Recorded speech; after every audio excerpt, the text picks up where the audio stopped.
And it gives you sort of like the What's up, YouTube? It's your man BT. I'm back with another video, and look what I got. These back here. Yeah. I went on a book haul over the weekend and I picked up 28. I believe there's 28, might be 29. I picked up 20 something books and it took me all weekend to put together this. I went to the Goodwill store and found a couple of interesting books. I went to a library book buy and picked up a bunch of books, and I went to the Salvation Army store and picked up a couple of interesting books as well, believe it or not. Okay, so what I want to do is just go over all of these books, and since this is probably going to be a pretty long video, I don't want to waste no time. Okay, Gillian Flynn, Gone Girl. Okay, just tell by the cover that it wasn't a newer book. This book was her third, and it was published in 2012. Let's read quickly. The first line says, "Marriage can be a real killer." I bet. On a warm summer morning in North Carthage, Missouri, it is Nick and Amy Dunn's 5th wedding anniversary. Presents are being wrapped and reservations are being made when Nick's clever and beautiful wife disappears from their rented McMansion on the Mississippi River. Husband of the year Nick isn't doing himself any favors with cringeworthy daydreams about the slope and shape of his wife's head. But passages from Amy's diary reveal the alpha girl perfectionist could have put anyone dangerously on edge. Under mounting pressure from the police and the media, as well as Amy's fiercely doting parents, the town golden boy parades an endless series of lies, deceits, and inappropriate behavior.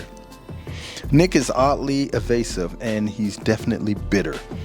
But is he really a killer? Okay, as the cops close in, every couple in town is soon wondering how well they know the ones that they love. With his twin sister Margot at his side, Nick stands by his innocence. Trouble is, if Nick didn't do it, where is that beautiful wife? And what was in that silvery gift box hidden in the back of her bedroom closet? Okay. New York Times best-selling author, Gillian Flynn. Previous works include Sharp Objects and Dark Places. We'll give it a try. It's pretty thick. So we're going to see what happens with that. This was an interesting book. It's called Evicted. If we read closer, it says Poverty and Profit in the American City. Wow. By Poverty and Profit in the American City by Matthew Desmond. Okay.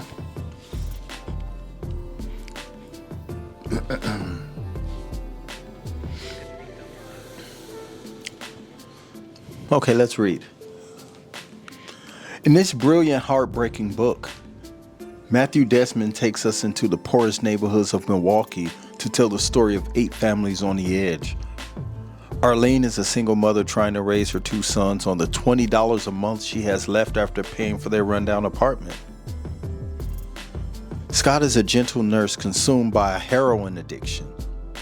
Lamar, a man with no legs in a neighborhood full of boys to look after, tries to work his way out of debt. Vanita participates in a botched stick-up after her hours are cut. All are spending almost everything they have on rent, and all have fallen behind. The fates of these families are in the hands of 2 landlords. Sharina Tarver, a former school teacher turned inner city entrepreneur, and Tobin Charney, who runs one of the worst trailer parks in Milwaukee. They loathe some of their tenants and are fond of others. But as Sharina puts it, love don't pay the bills. She moves to evict Arlene and her boys a few days before Christmas. I'll stop right there. Evicted. Seems very interesting. This book was 2016. Copyright 2016. Very interesting. Okay.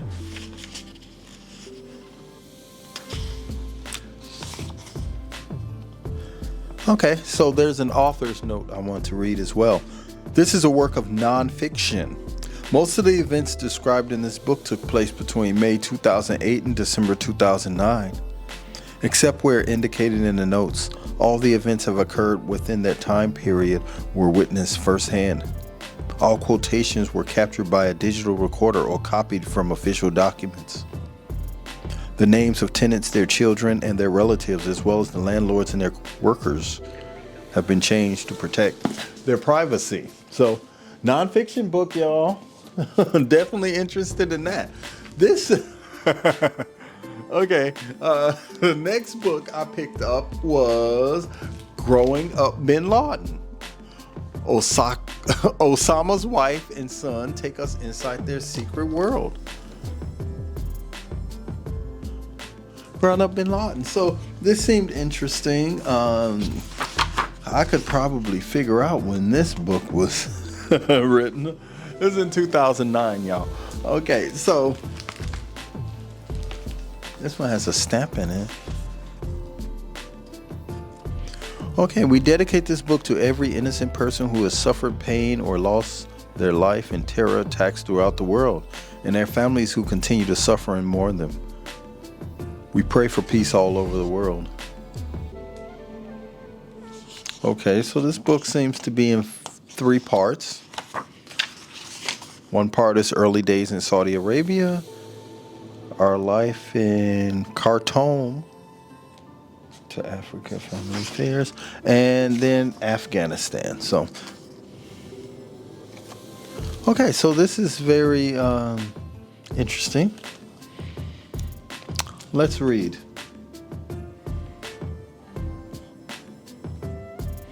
Wow. The world knows Osama bin Laden as the most wanted terrorist of our time.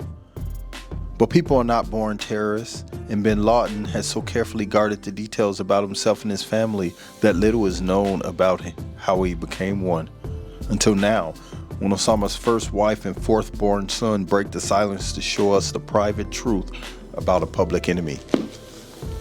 Interesting. Definitely a work of nonfiction there. Okay, so the next book was a novel called Light Seekers by Femi Kayode. I probably butchered the name, but it's okay. Let's see. Light Seekers by Femi Kayode. This cover is interesting. It's almost like the wall is peeling away and all you can see is his eye. Interesting. Okay, so let's read. An investigative psychologist travels to a Nigerian town to uncover the truths about the murder of 3 university students. When Dr. Philip Tawo is called on by a powerful Nigerian politician to investigate the public torture and murder of 3 university students in remote Port Harcourt, he has no idea that he's about to be enveloped by a perilous case that is far from cold. Okay, that seems pretty interesting. This book was written in 2021. It's copywritten in 2021, so be interesting to see what this is about. Moving on. This is Gabrielle Union's book, We're Gonna Need More Wine. Okay?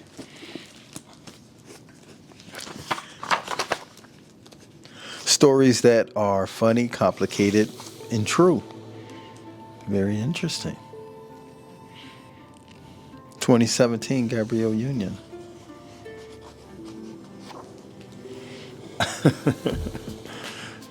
Things are about to get real. Cheers. Guess what? Gabrielle Union is a lot like you and me.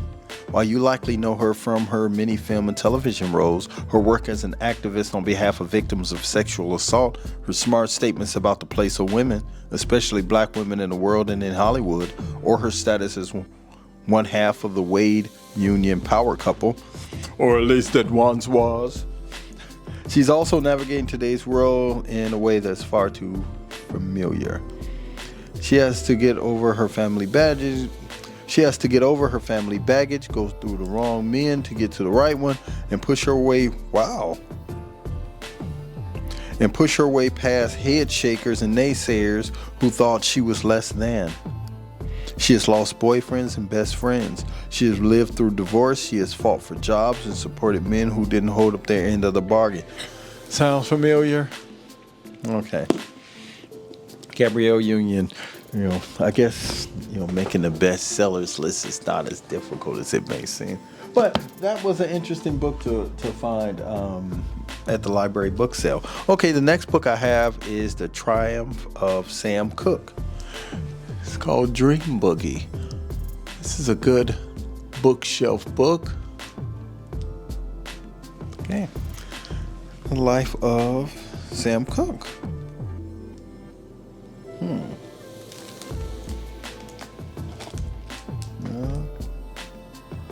This is interesting. It has only one person seemed to have checked this book out, and that was February 7th, 2006. It has pictures of Sam Cooke, lyrics, and a bunch of author's notes. Oh, wow. Look at that young picture of his hair. Lord Jesus, help him. So, let's see if I can... Okay, so this is an autobiography. I was trying to figure out when this book was probably published. Okay, there it is. October 2005. Interesting. Sam Cooke, y'all. The book was less than $1. Another autobiography that I picked up. It's called Q. It's the autobiography of Quincy Jones. Fly Me to the Moon. Musician, composer, producer, arranger, and pioneering entrepreneur Quincy Jones has lived large and worked for 5 decades alongside the superstars of music and entertainment, including Frank Sinatra, Michael Jackson, Steven Spielberg, Oprah Winfrey, Ray Charles, Will Smith, and dozens of others. Will Smith, huh? Interesting. Grew up on the mean streets of Chicago's South Side, brushing against the law and feeling the pains of his mother's descent into madness. That was enough for me, so I'm very, very interested in seeing what this autobiography of Quincy Jones is all about. Very interesting. Let me see if I can. Okay.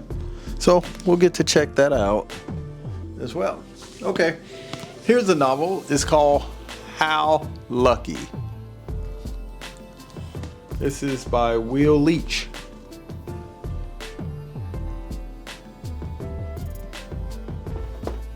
Okay. I can't get it. Okay. Whatever. Okay.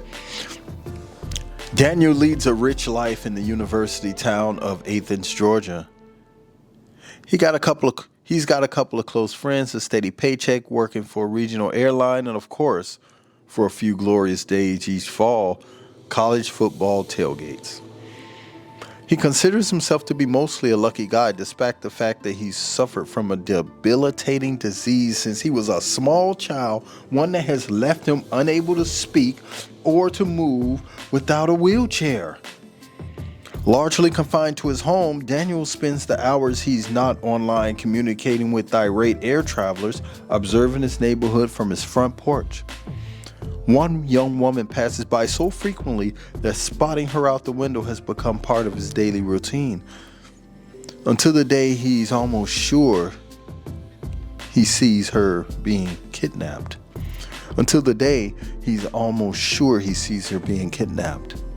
Come on. Interesting. I definitely want to read this book. This book might get bumped up on the list. I'm not going to put these in any order right now. This is his 5th novel. Okay, so 2021. How lucky. Okay, lucky. Okay, so the next book on the list, the jacket was missing, but it's Angela's Ashes by Frank McCourt. This is an older book. I'm going to put up on the screen. I know exactly what the cover looks like. This was a movie. I didn't see the movie, but I know that this was a movie. This is from 1996, so I'm not really 100% sure, but I know that it has to do, it's a biography. It's probably a biography of his life. I know that that he's like Irish American, so I know it has something. It's something along those lines. So I'll get more information on that, as well as Frank McCourt's other book, which is Tis. It's a memoir by the Pulitzer Prize winning author of Angela's Ashes. So he won a Pulitzer for Angela's Ashes. So I definitely plan on reading that. And this is another book, probably his next novel. But this is not a novel. No, it's a memoir. Accomplished and important writer. Okay, so be interesting to see what that book has to offer. This, I love this cover. What is that, y'all? What about the back? What was that? Whoopi Goldberg book. Hey you, yeah you, the one with the book. I'm so glad you picked it up. I wrote it so you'd read it. Now here's where I'm supposed to say all kinds of hip Whoopi-ass stuff to get you to buy it. Picking it up is just the first step. Buying it, that's a whole nother contract. So this is when we seal the deal. When I tell you in my own So this is where we seal the deal, when I tell you in my own inimitable way. When I tell you in my own inimitable. When I tell you in my own inimitable way how uproarious and provocative this book is. She's being cynical. How out there and cutting edge and whatever else I can think to throw into the mix. Or I can say things like, not since War and Peace, or move over, Alice Walker. This book does for the written word what Pat Boone did for heavy metal. Pat Boone, heavy metal? I don't get it. Well, anyway. Well, come on now, let's face it. If this book were all those things, it'd be a novel, and I wouldn't resort to such low tactics. You just buy it and go home, or wait for someone to turn it into a movie. So I'll give it to you straight. This book doesn't suck. It'll make you laugh, maybe not out loud, but in that place deep down where you know a good joke when you hear one. It'll make one think. Also not out loud because it'll make you think. Also not out loud because, that'd be a little strange. Hell, it might even get you to reconsider a few things and consider a few other things for the first time. You can take this book to bed or to the beach, and I won't ask you to swallow or rub lotion on his back. It won't ask you to swallow or rub lotion on his back. It doesn't cost a whole lot of money, and best of all, it's collectible. Buy a few, one to read and a couple more to set aside for your retirement. Because these suckers aren't going to give up in value. Because these suckers aren't going to go up in value like no. And best of all, it's collectible. Buy a few, one to read and a couple more to set aside for your retirement. Because these suckers are going to go up in value like nobody's business. Trust me on this one. One to read and a couple more to set aside. You won't be sorry, and neither will I. I love Whoopi Goldberg. Whoopi Goldberg is not her real name. Okay, so this is really going to be an interesting read.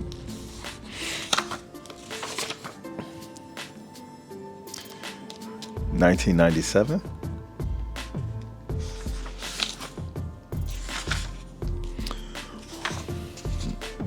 Oh wow, look at the chapter names.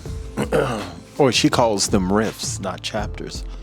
Fate, wind, trust, head, home, self, eggs, space, cost, cheer, flock, love, race, sex, need, air, choice, drive, death, word, dick, talk, taste, dream, help.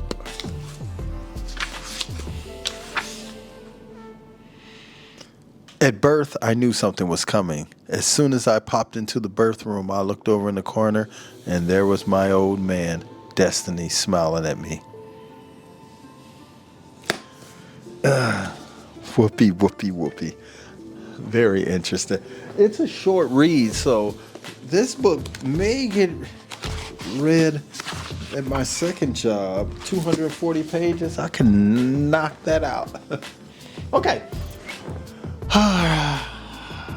Here we go. We're working our way through. We don't have many more to go. Okay. I'm not digging in my nose, but it is itching. Okay.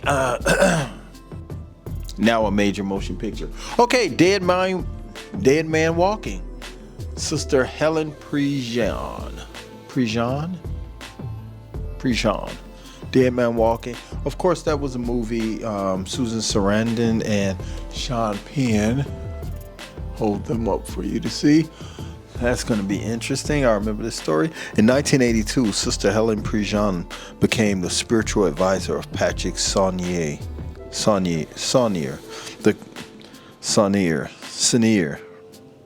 the convicted. I won't look it up. I can look that up right now, but I'm not going to. The convicted killer of two teenagers who was sentenced to die in the electric chair of Louisiana's Angola State Prison. In the month before Saunier's death, a Roman Catholic nun come to know a man who was as terrified as he had once been terrifying. At the same time, she came to know the families of the victims and the men whose job it was to execute them. Men who often harbored doubts about the righteousness of what they were doing. Okay, that's going to be interesting. Pearl Cleage. I wish I had a red dress. Now, this is an author I've heard of before because she, I think it was either, what looks like crazy on an ordinary day. I'll never forget a jarring line in that book when the woman said, it was talking about how she got AIDS. She got it just like I got it, by fucking men. I was like, holy cow. Okay, so this is a novel From Lydia to Sue, 2001.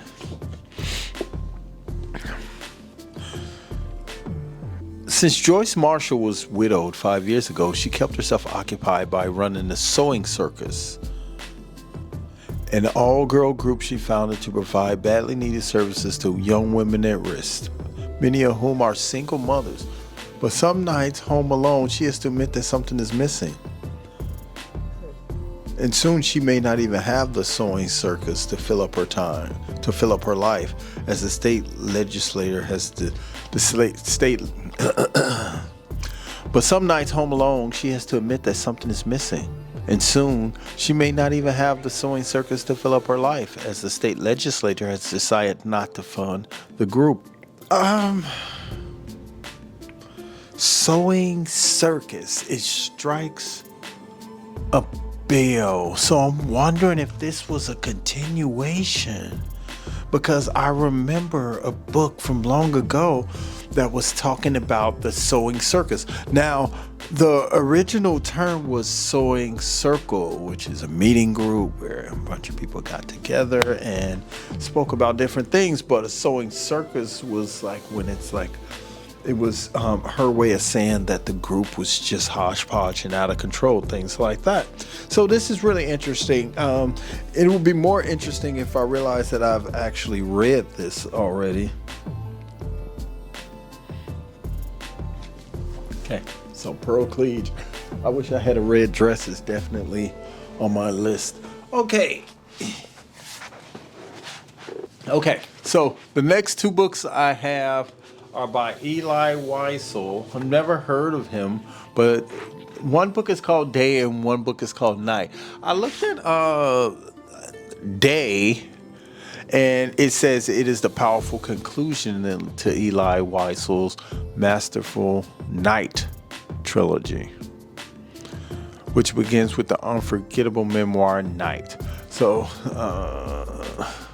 and the acclaimed novel Dawn. So they didn't have Dawn. I didn't see the book Dawn, so I got these two. So this is two of the three.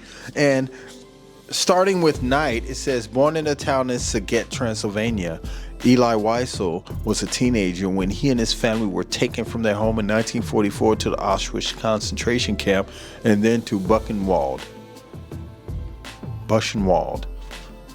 Night is the terrifying record of Eli Wiesel's memories of the death of his family, the death of his own innocence, and his despair as a deeply observant Jew confronting the absolute evil of man.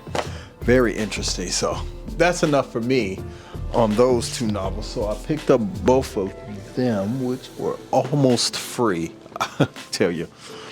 Okay, so I've heard about this, The Bookseller of Cabal.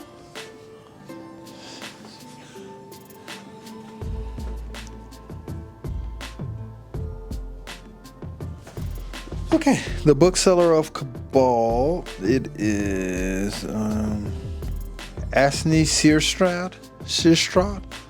Ashney Searstrad. I don't know. But let's read anyway. This mesmerizing portrait of a proud man who, through 3 decades in recessive, repressive regimes, heroically braved persecution to bring book to the people of Cabal, has elicited extraordinary praise throughout the world and become a phenomenal international bestseller. Daily life in today's Afghanistan. So, interested in that. Seemed like a good book. When I picked up these books, I'm telling you, man, I was just picking up things that I actually wanted to read. If it had no interest in me, I wasn't going to take it. I'm going to leave it where it is. So we're getting through 1, 2, 3, 4, 5, 6, 7, 8, 9, 10, 11, 12 books to go. Okay, so Philippa Gregory, The Other Boleyn Girl. I've seen this before. And, you know, not really my, I guess you would say, period. You know, but we'll see. Two sisters competing for the greatest prize, the love of a king. When Mary Boleyn comes to court as an innocent girl of 14, she catches the eye of Henry VIII. Dazzled by the king, Mary falls in love with both her golden prince and her growing role as unofficial queen. However, she soon realizes just how much she is a pawn in her family's ambitious plots as the king's interests begin to wane, and she is forced to step aside for her best friend and rival, her sister Anne. Then Mary knows that she must defy her family and her king and take her fate into her own hands.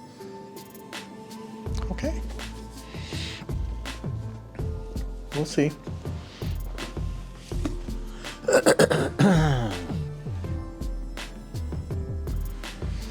Okay, so this next book is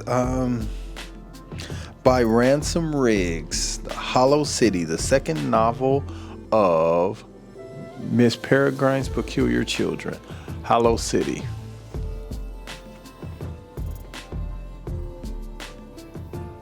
Okay, so let's read. September 3rd, 1940. 10 peculiar children flee an army of deadly monsters, and only one person can help them, but she's trapped in the body of a bird. Okay, I'm not going to go any further. That's enough for me. Trapped in the body of a bird? Seriously? It's not a short book. It's 420 something pages, so definitely. Okay, a novel by John Updike. It's called Toward the End of Time. This cover really was kind of sold me.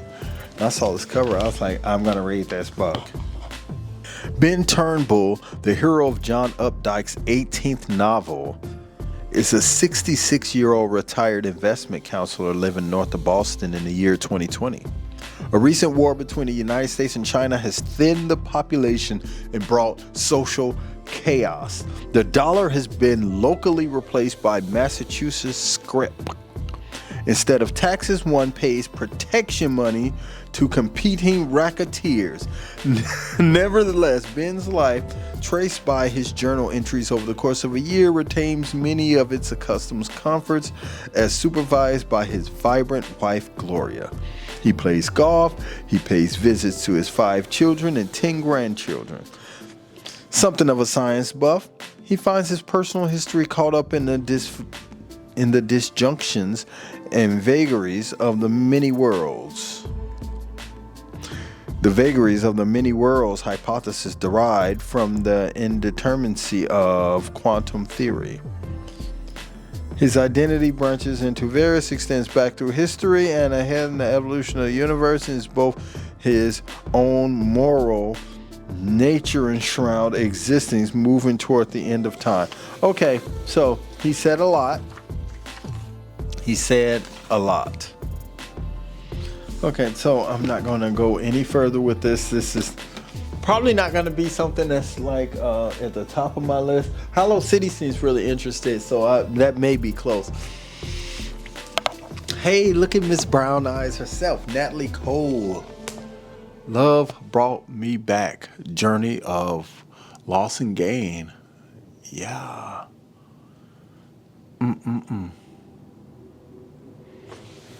So, this is Natalie Cole. In 2009, Natalie Cole was on dialysis, her kidneys failing. Without a kidney transplant, her future was uncertain. Throughout Natalie's illness, one of her biggest supporters was her beloved sister, Cookie. But when Cookie herself became ill with cancer, astonishingly, as Cookie lay dying in the hospital, Natalie received a call that a kidney was available, but the surgery had to be performed immediately. Natalie couldn't leave her sister's side, but neither could she refuse the kidney that would save her own life. I love me some Natalie Cole, as well as her dad, Nat King Cole. I actually have a Nat King Cole album over there. The greatest hits of Nat King Cole, as a matter of fact. So, let's take another look at that. Look at those beautiful brown eyes of hers. What?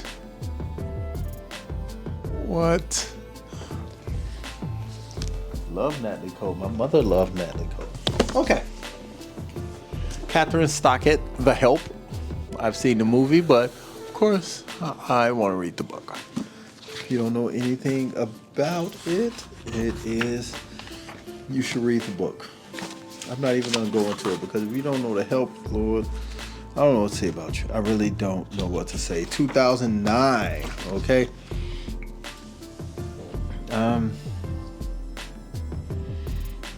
It was some scenes in The Help, man. I can't wait. It was some scenes in The Help, the movie, that was just like, are you serious? Eat my shit. Crazy. Look at this. You can't see it, but you actually, from the floor, you can see that my little pile is really... My pile is steadily growing. This is from the floor, okay? So the next book was Monkey Love and Murder by Edith McClintock. Worked on a monkey research product, blah, blah, blah. Emma Parks joins a monkey research project deep in South American rainforest on a whim. She refuses to admit it might have something to do with her close friend's death from which she has not recovered. She refuses to admit it might have something to do with a close friend's death from which she has not recovered, but it's certainly not because she knows anything about spider monkeys, least of all what they look like. She's barely arrived when international wildlife conservationist renowned director drowns during a party celebrating the group's controversial takeover of the park. Tensions mount following the machete murder of a researcher threatening Emma's budding primatology career, her secret romance with the Australian zoologist, and more importantly, her life. Okay.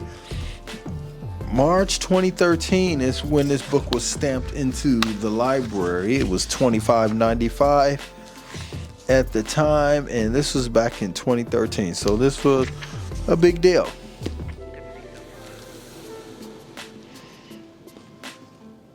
Monkey Love and Murder. So this is like that game of what? Jenga? So I'm playing Jenga with books. Okay, so these are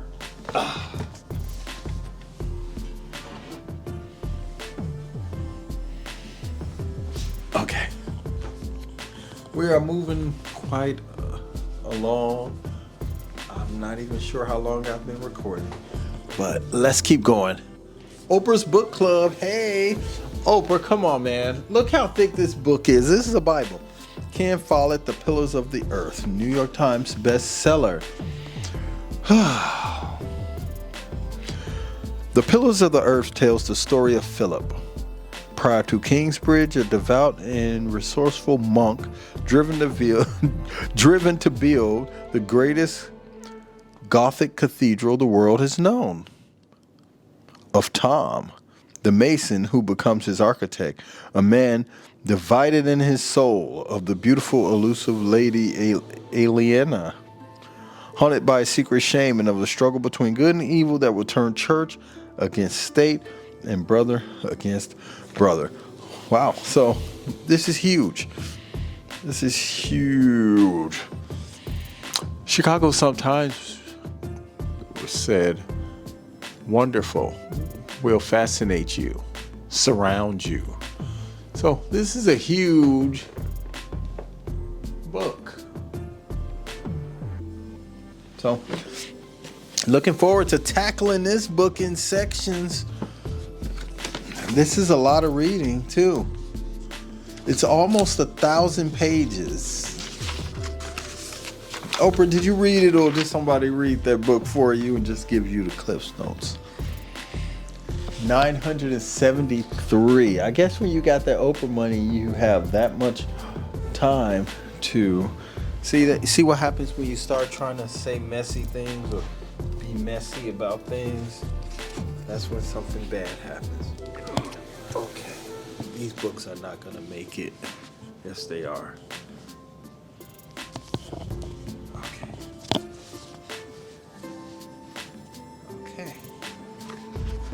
I am definitely trying to keep these books stacked up. It's crazy. I'm just gonna have to do the best I can. Okay, this is the book I picked up. It's Bill Russell, famous ball player Bill Russell. Yeah. Russell Rules, 11 Lessons on Leadership from the 20th century's Greatest Winner. Of course, Bill Russell. Of course I want to know what you have to say. You're the great Bill Russell. B.B. Moore Campbell, What You Owe Me, okay? B.B. Moore Campbell, come on now. What did I read of hers? I read Brothers and Sisters. That was one of the first books that I... Okay, B.B. Moore Campbell, What You Owe Me. It's actually one of the first books that I ever read. Okay, let me correct that. Start this over. Okay, B.B. Moore Campbell, What You Owe Me.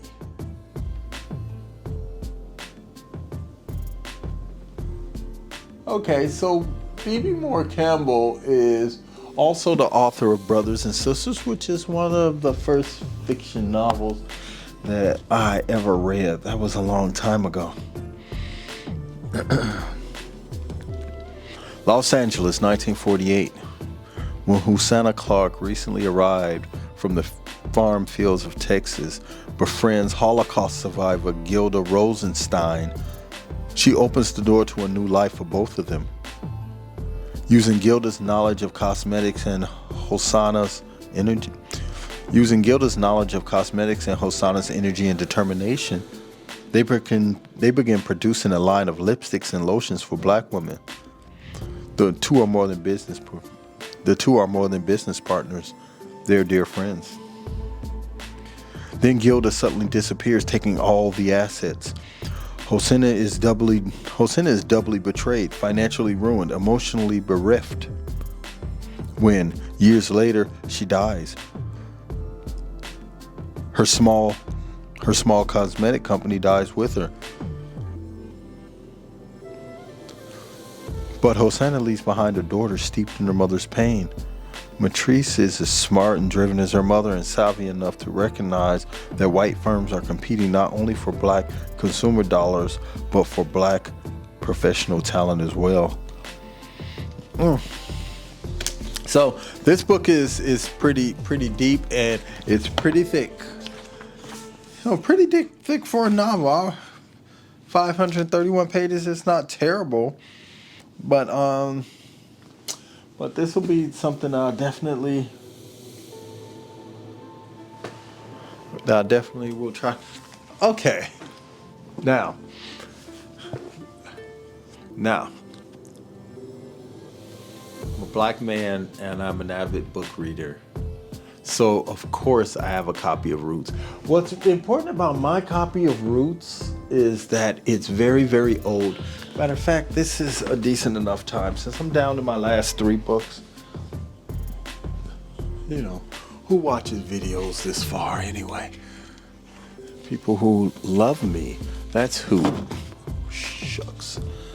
Okay, so this is this is an old book. This is Roots. The binder is all torn up and the cover is gone. But what's important about this book to me specifically is that it was my mother's. Roots. She had beautiful handwriting. She was a beautiful woman. Oh, was a beautiful woman. Okay, 1974. Reader's Digest Association, copyrighted by Alex Haley in 1976. Okay, so this is Roots. We all know that story. Pretty big book. So this is Alex Haley's Queen. I saw this book in Books A Million for I think it was $14 not too long ago. Okay, so this is not Roots. Of course, Roots was an instant success and it won the Pulitzer Prize. This is the second one. This is the story of Alex Haley, the saga of his father's family. This is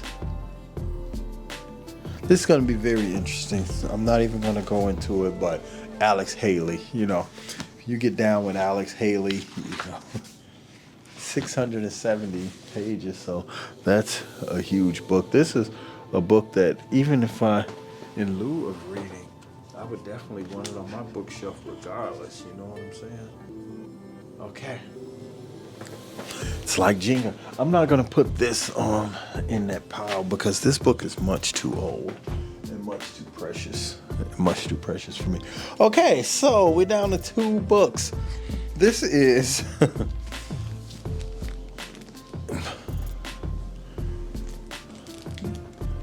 this is Gandhi before India. So this would be the story of a young Gandhi.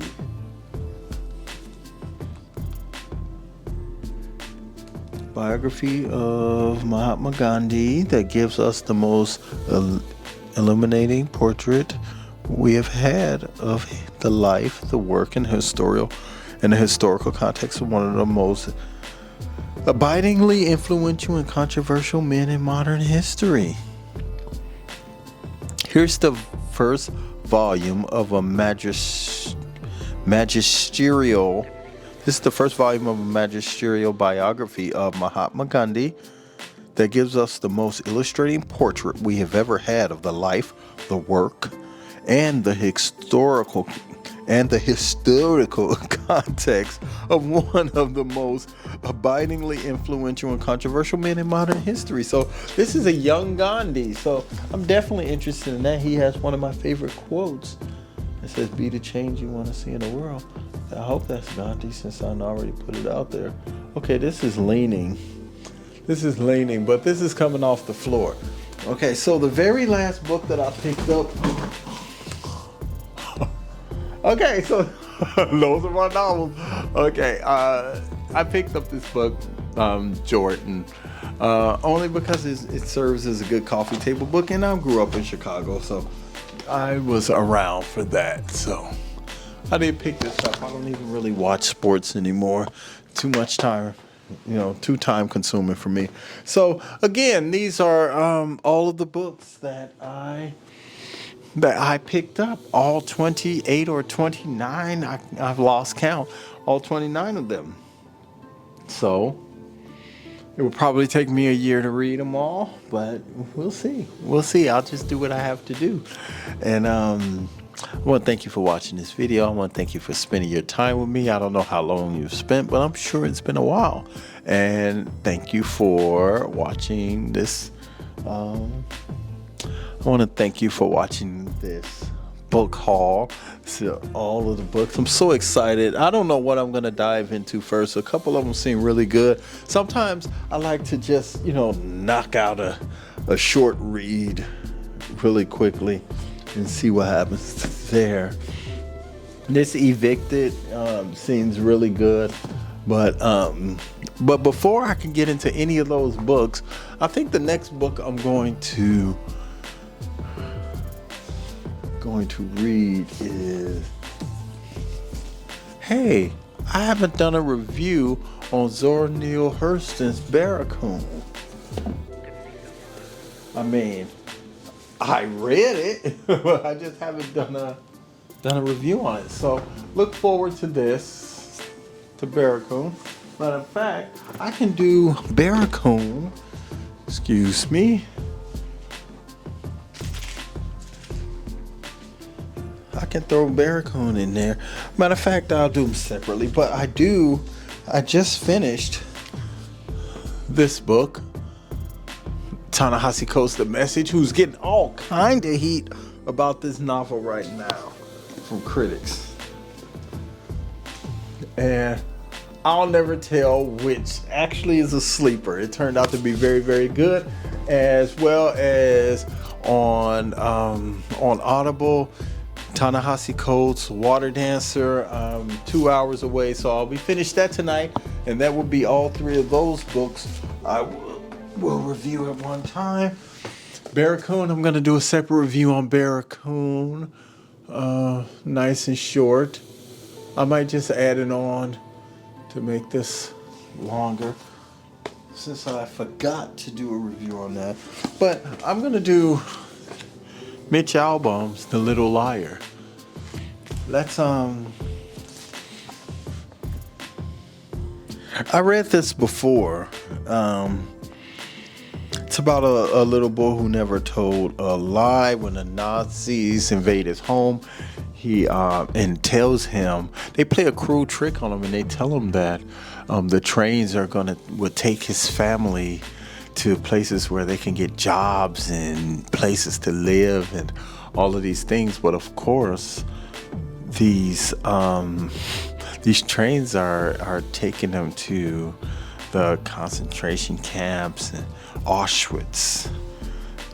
So he finds out later, as his family is being, I remember what this is about.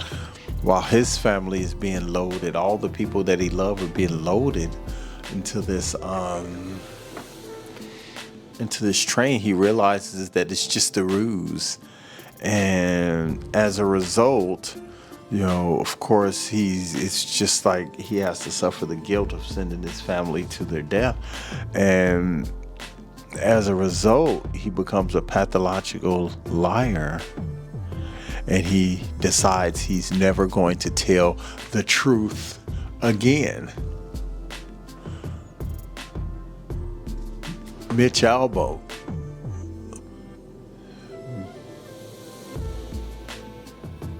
Little liar. So I'm definitely interested in that. I want to thank you for spending your hard-earned, well-deserved time with me. If you haven't subscribed to this channel, please do so. I appreciate it. In the last month, I've gotten about 1,000 subs. So that's a really good feeling. So next up, I'm going to, if you've been following my channel, you'll notice that that I've been doing quite a few like 2-hour read with me sessions. Of course, those things are just me recording my reading time, But what I did, the format that I decided to start using for doing my book reviews is to do to record my reading sections, my reading sessions, to record my reading sessions, right? And as they're recording and I'm reading the book, sitting there in this little quiet moment, I break out of the quiet moment. I grab my microphone. I'm like, I can't believe he said that. Can you believe it? Oh, that's a cliffhanger. That's definitely a cliffhanger. Just kind of the way that I.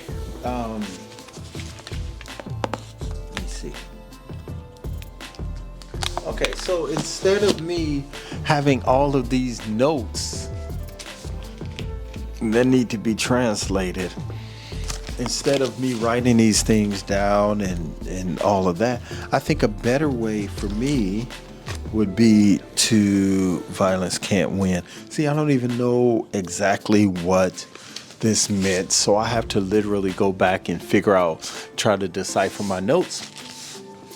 So I figure instead of doing that for a novel, what I'll do is I'll just pick up my microphone during my reading session and speak on it right then and there.